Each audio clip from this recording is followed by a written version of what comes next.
Mesdames, Messieurs, bonsoir et bienvenue dans ce journal. Le président de la République par intérim a reçu en début d'après-midi une délégation composée de représentants des Nations Unies, de l'Union africaine et de la CEDEAO avec le chef de l'État. Ils ont fait le point d'exécution des recommandations de la réunion du groupe de soutien et de suivi sur le Mali. Les échanges ont également porté sur la transformation de la MISMA en MINUSMA et la présence des forces africaines à Kidal. Mohamed Diarra pour le compte-rendu d'audience. Les recommandations de la réunion du groupe de soutien et de suivi sur la situation au Mali ne doivent pas rester dans les tiroirs. Leur mise en œuvre doit se faire rapidement pour permettre au Mali d'avancer dans son processus de stabilité. Voilà l'esprit qui soutient cette audience que le président de la République par intérim a accordé à la délégation des Nations Unies conduite par Pierre Buyoya, le patron de la MISMA. Le chef de l'État et ses interlocuteurs ont aussi parlé de la transformation de la MISMA en MINUSMA. Nous sommes sur le terrain dans toutes les régions. Et je crois pouvoir dire que les moyens sont là. Bien sûr, nous continuons jusqu'à la transformation à faire en sorte que notre capacité augmente et aussi la nouvelle résolution demande à tout le monde, y compris les Nations Unies, de soutenir la MISMA dans cette recherche d'augmenter sa capacité. Le déploiement de la force onusienne se fera conformément aux principes des résolutions 2100, ajoute Pierre Buyoya. Parlant de l'élection présidentielle, la délégation dit soutenir le calendrier établi par les Maliens. S'agissant de la présence des forces de la MISMA à Kidal, Pierre Buyoya s'est voulu très prudent. Nous soutenons la souveraineté du Mali sur l'ensemble du territoire. Nous soutenons l'unicité de l'armée malienne, et cela est dans toutes les déclarations depuis le sommet de la CEDEAO, les réunions du Conseil de paix de l'Union africaine, même la réunion du 19 avril. Donc nous sommes dans cette logique. Alors maintenant, s'il y a une situation particulière à Kidal, nous sommes prêts à travailler avec l'autorité malienne pour chercher une solution à ce problème.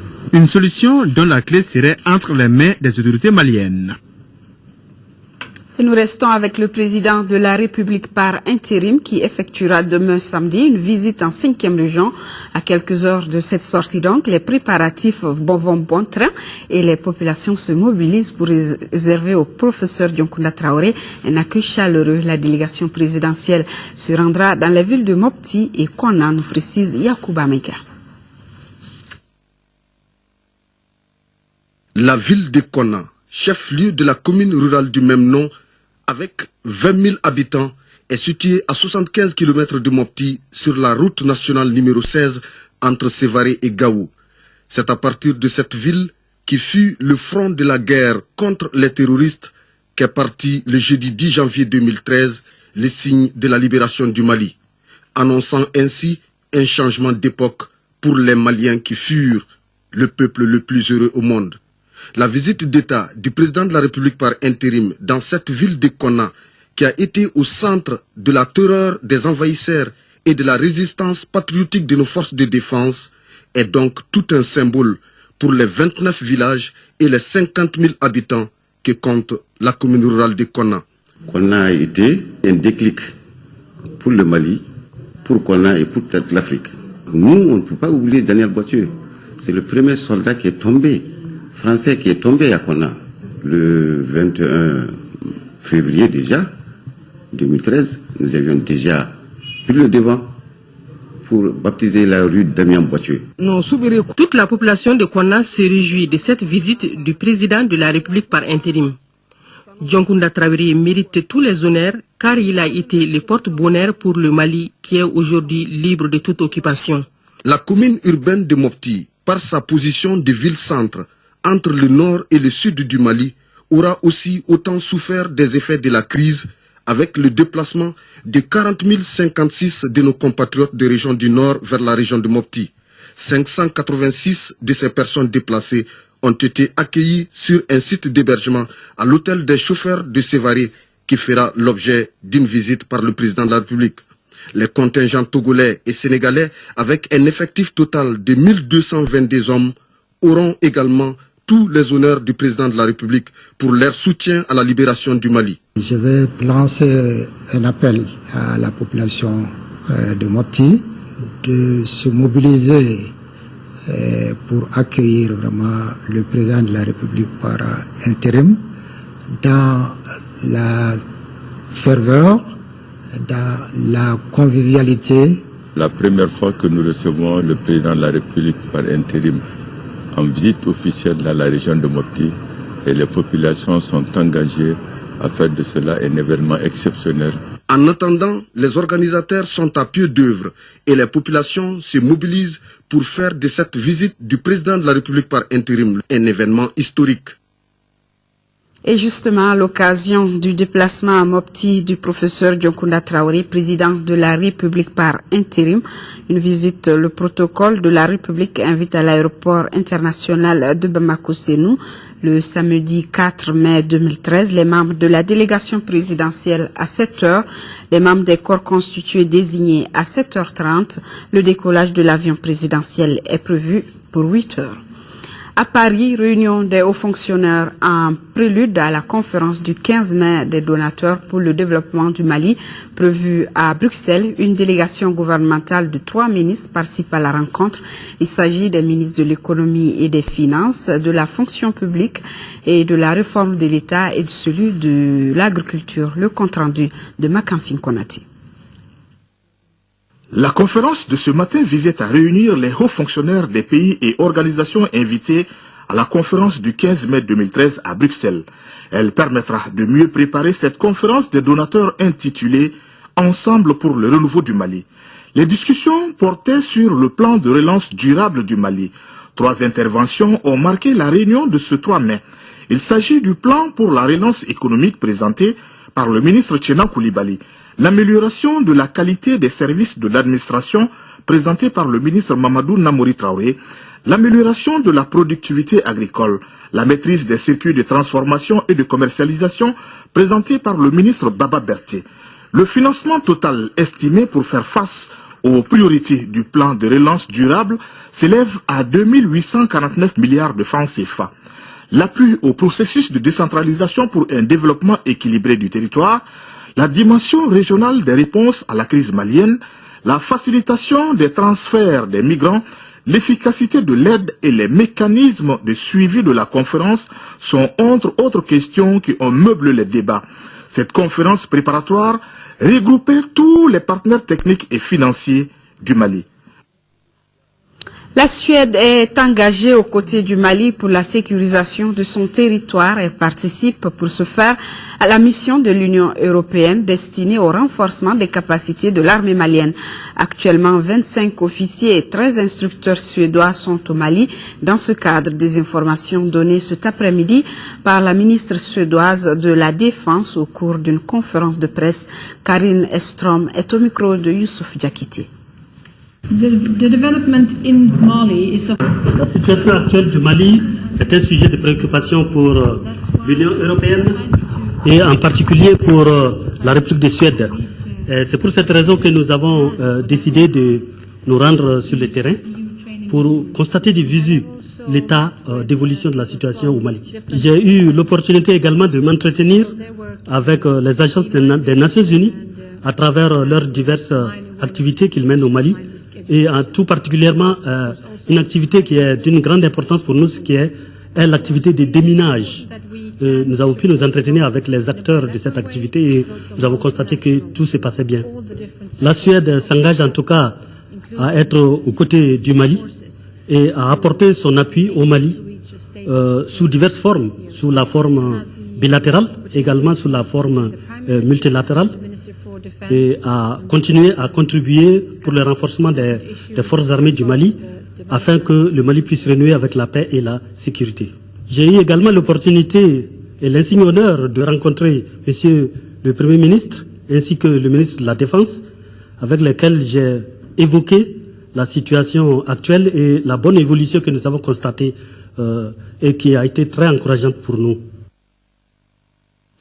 Écho de nos régions, à Gao, l'association Adaoula et ses partenaires dont la Croix-Rouge tentent de donner un nouveau visage à la ville, cela à travers des activités d'assainissement et de reboisement, une initiative qui bénéficie de l'appui de toutes les sensibilités de la ville de Gao, nous compte rendu de Daouda Zoumana Traoré.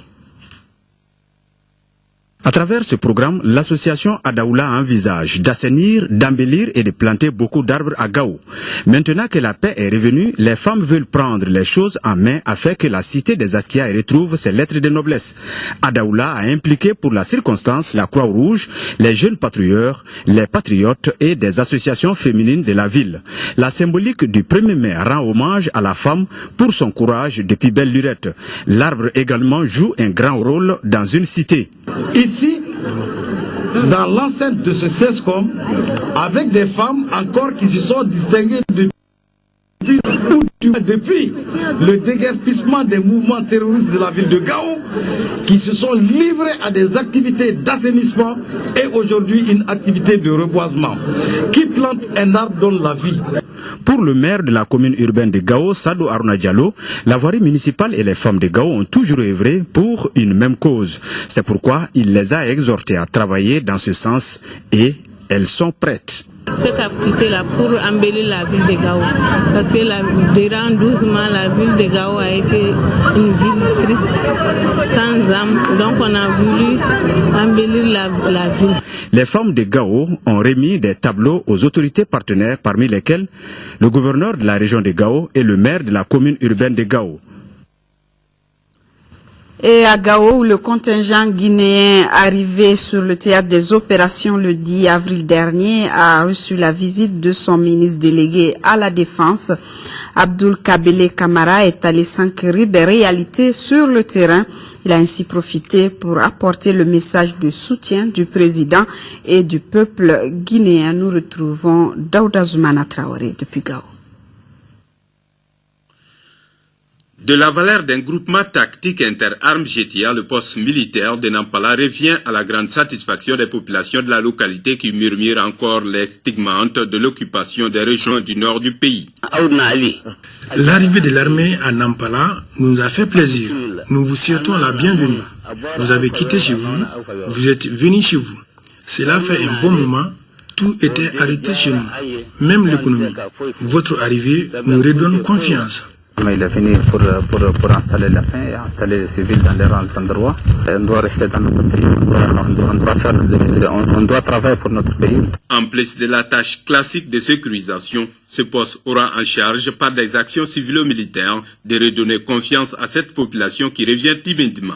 Pour ce faire, la direction des services de santé des armées doit jouer un rôle de premier plan.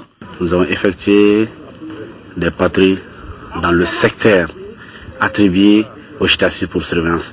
C'est une grande zone qui inclut principalement la commune de Nampala, dont nous sommes aujourd'hui siégés. J'ai constaté au cours des patrouilles, avec un grand intérêt, l'absence de structures sanitaires fonctionnelles.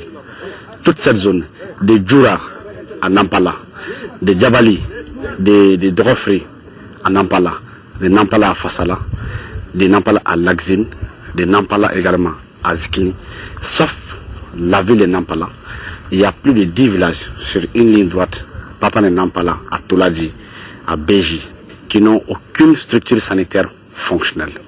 La population souffre d'un manque de soins en santé. Les locaux sont présents, mais le personnel est absent. La sauveté de la population d'aujourd'hui, il va travailler avec l'armée à main pour le renseignement difficile à trouver si les ennemis ils sont sur le terrain ici, ils ne savent pas qui est qui. Voilà, c'est plutôt l'installation du poste militaire de Nampala, installation faite par le colonel Ntakni Ag Itekan, commandant de la région militaire numéro 2. Il était accompagné par le chef de bataillon du 21e régiment mixte de Ségou et du commandant du chef de bataillon logistique, commandant de la région militaire numéro 2, basé en zone de défense numéro 2. Un reportage de Sibri Konaté avec la voix de Brahima Koni. C'est parti depuis ce matin à la Cour suprême des audiences de jugement des comptes pour la période 92-2008 après la promulgation de la loi du 15 janvier 2013 portant validation des comptes des comptables publics de 1960 à 91. L'objectif de ces audiences est de procéder au jugement de 4762 comptes. Le compte rendu là-dessus de Mahamadou Doumbia. La mauvaise gestion des finances publiques constitue de nos jours une véritable menace pour les démocraties naissantes en Afrique, en prise directe avec le fléau de la délinquance financière et de la corruption. Puisque l'État a besoin de finances pour exercer ses activités, ces finances ne sauraient être gérées sans contrôle. La section des comptes, à défaut d'éradiquer le mal, constitue un maillon très important de cette lutte. L'objectif attendu de ces audiences après la promulgation de la loi numéro 2013-001 du 15 janvier 2013 portant validation des comptes des comptables publics de 1960 à 1991 est de procéder au jugement de 4752 comptes et de définir la ligne de compte pour chaque comptable public au 1er janvier 2009, date à partir de laquelle les comptes de gestion des comptables publics seront jugés conformément à la procédure normale. La cérémonie de lancement des audiences de jugement des comptes qui vient de s'effectuer permettra de juger 4752 comptes, dont 186 comptes de gestion des comptables publics de l'État et 4566 comptes des comptables des collectivités territoriales. De quoi s'agit-il? De 1960 à ce jour, aucun comptable n'a été déchargé de sa gestion, faute de jugement. Cette situation ne saurait perdurer dans un état de droit, car ne pas juger les comptes de gestion des comptables publics équivaut à cultiver l'impunité. Bientôt sera créée aussi une cour des comptes en lieu et place de la section des comptes. Ces différents exploits permettront de renforcer la collaboration avec les bailleurs de fonds et autres partenaires techniques et financiers qui ont d'ailleurs été remerciés par le président de la Cour suprême pour leur détermination et leur engagement pour le développement du Mali et le bonheur du peuple malien.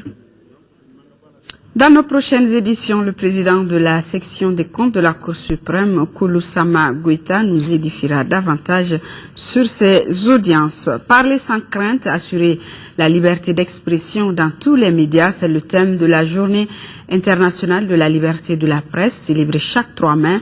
Au Mali, elle se tient sous le thème sécurité des journalistes et des professionnels des médias et entrepreneuriat de presse face aux défis nationaux qu'elle presse après la crise. À cette occasion, une journée officielle s'est déroulée au CICB sous la présidence du ministre de la Communication, porte-parole du gouvernement. Le compte-rendu de Mamari Koné. C'est dans l'Union que la presse nationale a célébré cette année la 20e journée internationale de la liberté de la presse. Une journée qui sera mise à profit pour mesurer le chemin parcouru.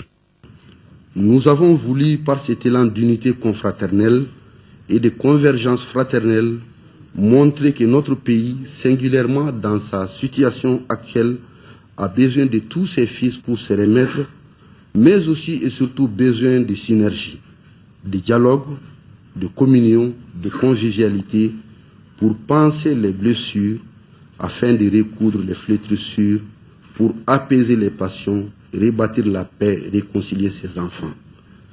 Le thème international choisi cette année est « Parler sans crainte, assurer la liberté d'expression dans tous les médias ». Face aux équations posées à notre pays, les journalistes ont convenu d'adapter les thèmes internationaux au contexte particulier du pays. Sécurité des journalistes et des professionnels des médias, entrepreneuriat de presse face aux défis nationaux, quelle presse après la crise? En effet, au-delà de l'impératif sécuritaire, les changements intervenus et en cours dans notre pays doivent guider la réflexion et le partage. Le besoin et la nécessité de convenir de la place et du rôle de la presse malienne dans le processus de reconstruction de notre pays, notamment dans celui du dialogue, de la réconciliation et des élections à venir. Selon le président de la commission d'organisation, en 2013, une vingtaine de journalistes ont été tués à travers le monde. Pendant la même période, 175 ont été emprisonnés, dont notre confrère Boukari Daou, le directeur de publication du journal Le Républicain. Pour le ministre de la Communication, porte-parole du gouvernement, la célébration de cette journée du 3 mai est le résultat d'une longue lutte. Il a ensuite invité les professionnels des médias à agir en toute responsabilité et avec comme seule boussole l'intérêt supérieur du Mali. Vous êtes les héritiers des pionniers qui ont bravé la dictature dans ce pays, qui ont imposé la liberté, j'allais dire la démocratie, qui ont forgé la voie que vous suivez, que nous suivons aujourd'hui. À la fois précurseur et fruit de la démocratie, vous êtes aussi et surtout le rempart, le garant de la liberté. Vous êtes dans votre rôle en dénonçant les violations, les agressions.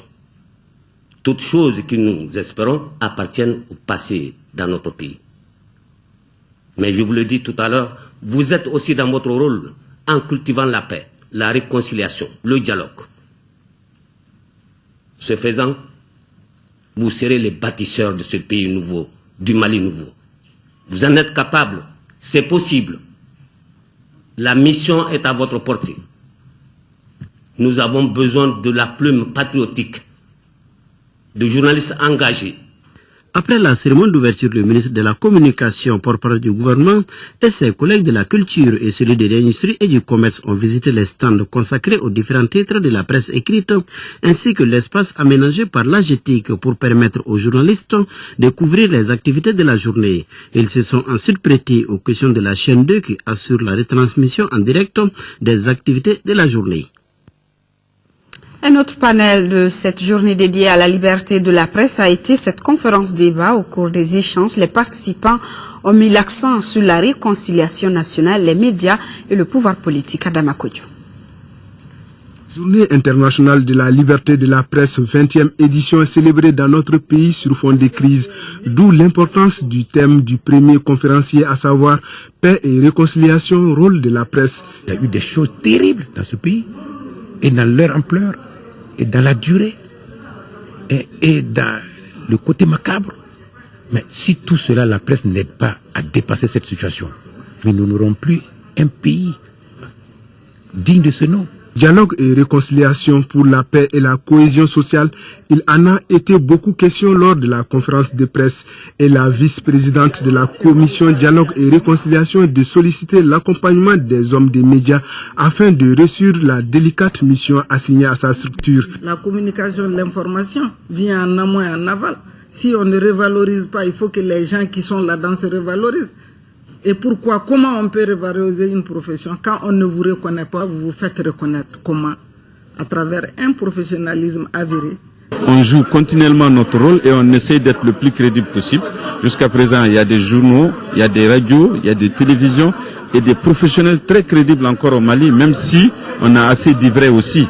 Mais bon, il faut que tout le monde se donne la main pour qu'on soit dans une bonne logique de crédibilisation et de responsabilisation de notre presse nationale. Médias et pouvoir politique, c'est le thème développé par le deuxième conférencier. À travers le thème, c'est le rapport médias et pouvoir politique qui est exposé. Il y a lieu de remarquer que les médias et le pouvoir sont toujours et partout interconnectés. Ensuite, que la relation entre médias et pouvoir politique est naturellement conflictuelle. L'on notera enfin qu'en démocratie, comme c'est le cas chez nous, cette relation des médias et du pouvoir est assez ambivalente. Pour l'amélioration des conditions de travail et de vie des hommes des médias, les participants demandent l'adoption et la promulgation d'une nouvelle loi sur la presse. Retour à l'actualité nationale en 4e région, visite de terrain des membres du contrat-plan État, Office du Niger, exploitants agricoles, objectif s'enquérir des réalités du terrain en prélude à la 7e session de la réunion du comité de suivi du contrat-plan, le compte rendu de Kandesila. Les travaux d'aménagement dévolus à l'État ont constitué un des centres d'intérêt de la visite. À Ndebougou, la délégation s'est rendue sur le site de Sabalibougou qui concerne l'aménagement de 2200 hectares sur financement de la Banque mondiale. Ces travaux exécutés en 4 lots sont en cours. Autre site visité, le projet de Siango Extension qui concerne la réalisation de 1722 hectares et des travaux annexes de terrassement, de drains, de franchissement et autres ouvrages sur partie terre. L'avancement global de ces travaux est de 50% pour un délai consommé de 45%. Je suis très satisfaite et je tiens à remercier tout l'encadrement de l'Office du Niger pour le travail abattu sur le terrain, malgré la difficulté que nous avons connue l'année passée. Les travaux ne se sont pas arrêtés du tout. Au niveau des travaux à faire, l'exécution des grands travaux à faire et aussi au niveau de la contre-saison. Parce que nous avons visité les périmètres et nous avons vu que certains ont commencé déjà à récolter, d'autres sont en train d'attendre, dans 15 jours, ils vont commencer à faire la récolte. Et le travail que les exploitants doivent faire, et le nettoyage des drains et de leurs parcelles, bon, il y a un effort à fournir au niveau des exploitants. Mais dans l'ensemble, c'est satisfaisant.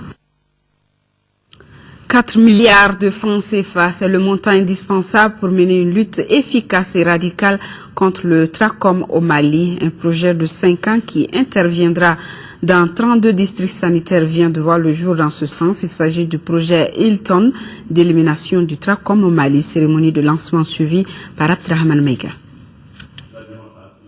5 ans pour éliminer définitivement, et cela de façon radicale, le trachome au Mali. C'est l'objectif qui s'est fixé sur tout nouveau programme qui vient d'être lancé. Ce projet d'un coût de plus de 4 milliards de francs CFA entreprendra un certain nombre d'activités dans 32 districts sanitaires endémiques du trachome au Mali. Ces actions concernent notamment la formation du personnel de la santé, celle de la population aux techniques de lavage du visage, la construction des latrines, la dotation de 22 centres de santé en équipements et en consommables médicaux. À cela s'ajoute la formation de plus de 3000 volontaires qui appuieront le programme national de lutte contre la cécité dans ses activités de lutte contre les maladies tropicales négligées. Si dans les pays développés, la prévalence de la cécité est estimée à 0,2%, dans les pays en développement, elle est 10 à 15 fois plus élevée. Au Mali, la prévalence est estimée à 1,2%. Ce taux de prévalence élevé ne saurait être une fatalité. Et il est prouvé que 80% des causes de cécité sont évitables et ou curables. Pour le combat contre le trachome, plusieurs initiatives ont été entreprises par le Mali, au nombre desquelles l'élaboration et la mise en œuvre du plan quinquennal de lutte contre le trachome pour la période 2005-2009 et du plan national Vision 2020 mis en œuvre par le programme national de lutte contre la cécité avec l'appui des partenaires techniques et financiers. Nous nous réjouissons d'avoir participé techniquement et financièrement auprès du ministère de la Santé pour la mise en œuvre de la stratégie Chance. La stratégie Chance, c'est la chirurgie, l'antibiothérapie, le nettoyage du visage et le changement de l'environnement. Pour atteindre les objectifs de ce projet, 3 conditions s'imposent pour le Mali. Il s'agit dans un premier temps d'améliorer la qualité des services offerts, ensuite assurer la sensibilisation des populations et enfin utiliser de façon efficiente et efficace les moyens mis à la disposition des acteurs intervenants dans le domaine de la lutte contre le trachome et les autres maladies tropicales négligées. 8e session ordinaire du Conseil du Centre national de la recherche scientifique et technologique. Au cours de la session, les administrateurs adopteront le rapport d'activité et financier de la structure. Khadijatou connaît pour plus de détails. Cette session se déroule à un moment où notre pays connaît de sérieuses perturbations dues à la double crise sécuritaire et politique. Malgré cette situation, le Centre national de recherche scientifique et technologique a pu réaliser 60% des objectifs visés lors de la session précédente. Ce qui reste à faire, c'est la hiérarchisation des jeunes chercheurs. Aussi encourager les jeunes chercheurs alors donc à s'inscrire à un comité scientifique. La recherche scientifique au Mali, pour être compétitive, doit s'adapter à un référentiel international en matière de recherche. C'est dans ce cadre que le CNRST jouit désormais d'une autonomie de gestion. C'est un défi majeur que le CNRST se doit de relever avec assurance et maîtrise, puisque la recherche ne doit plus être le parent pauvre de l'enseignement supérieur et le maillon faible du processus de développement. La recherche scientifique au Mali est caractérisée par une insuffisance de moyens internes affectés au financement des programmes et projets de recherche.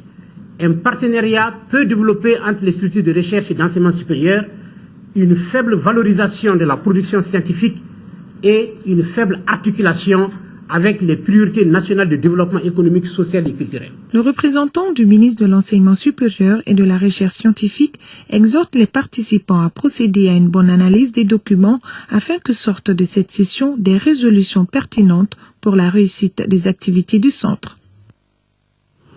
Traditionnel mariage collectif à la mairie de Banamba. Ils étaient environ 200 couples à passer devant l'officier d'état civil. Une cérémonie organisée par le conseil communal de la mairie de Banamba en collaboration avec ses partenaires envoyés spéciaux Agibou Koulibaly et Draman Diarra. Tradition bien respectée, chaque année à la même période à Banamba, des unions collectives sont régulièrement célébrées. Cet événement prend de plus en plus de l'importance dans la vie des habitants de Banamba et de leurs ressortissants à l'extérieur, lesquels n'hésitent plus à parcourir des milliers de kilomètres pour prendre part à la fête ou tout simplement pour trouver épouse ou époux. Depuis la capitale Bamako, des parents y envoient également leurs filles dans le but de leur faire trouver un conjoint. Le jour du mariage, l'officier d'état civil ne chôme pas. Pour cette année, environ 200 mariages ont été scellés dans la commune urbaine de Banamba. Le mariage de Banamba date des siècles. Nous souhaitons un bon ménage pour les nouveaux mariés et prier pour le pays, pour la crise que nous, et prier pour les pluies qui doivent venir, qui sont des pluies de paix. Tout ce qu'on peut dire, c'est de dire aux uns et aux autres de se situer et d'évoluer par rapport à l'évolution que nous connaissons actuellement pour corriger certains aspects, pour que le modernisme n'arrive pas du tout à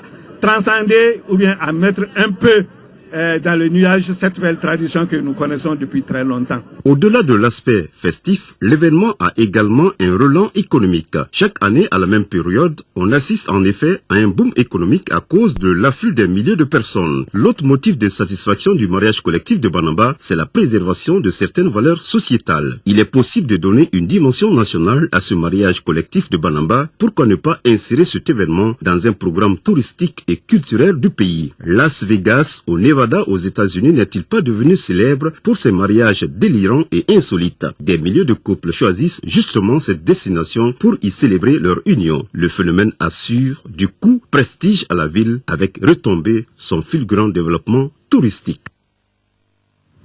Heureux ménage au couple et justement, marche du mariage collectif de Banamba, la nouvelle parfumerie Gandour de Côte d'Ivoire en partenariat avec Universelle Beauté et le conseil communal de Banamba a remis au gouverneur de la région de Koulikoro une somme de 5 millions de francs CFA comme contribution de guerre, nous signale notre envoyé spécial Agibou Koulibaly. Nous poursuivons avec ce communiqué. Le ministre de la Santé, Soumana Makadi, se rendra à Nouakchott du 5 au 7 mai 2013 pour participer à la rencontre sous-régionale sur l'accélération de la lutte contre le paludisme dans 6 pays. Les ministres de la Santé ont émis le souhait de coordonner leurs efforts pour accélérer la lutte contre le paludisme. Lors de la rencontre, les ministres de la Santé et les experts se pencheront sur plusieurs sous-thèmes. Et justement, dans le cadre de la santé, la journée internationale des sages-femmes célébrée demain, l'association des sages-femmes du Mali célèbre donc cette 16e journée internationale sous le thème « Le monde a besoin de sages-femmes aujourd'hui plus que jamais ». Cérémonie prévue donc demain. Sport, football, Ligue africaine des champions, 8e de finale retour avec un handicap de 3 buts. Le stade malien de Bamako tentera de renverser la tendance demain face au Camerounais de Coton Sport de Garoua. Dans quelle atmosphère le stade malien de Bamako prépare-t-il ce rendez-vous? Notre reporter Siragatou Sissé a suivi les ultimes séances d'entraînement du stade malien de Bamako et aussi des Coton Sport de Garoua. Quelle équipe du Stade malien de Bamako contre Coton Sport de Garoua du Cameroun en 8e de finale retour de la Ligue des Champions? Cette question préoccupe sérieusement les supporters blancs. Battu à l'aller 3-0, le Stade malien est presque au bord de l'élimination. La défaite de Garoua a été perçue comme un coup de poignard. On a perdu lourdement parce qu'on a mal défendu et la raison est simple et se trouve là. Quand en football on oublie les fondamentaux, commencer par défendre avant de vouloir attaquer, on est puni.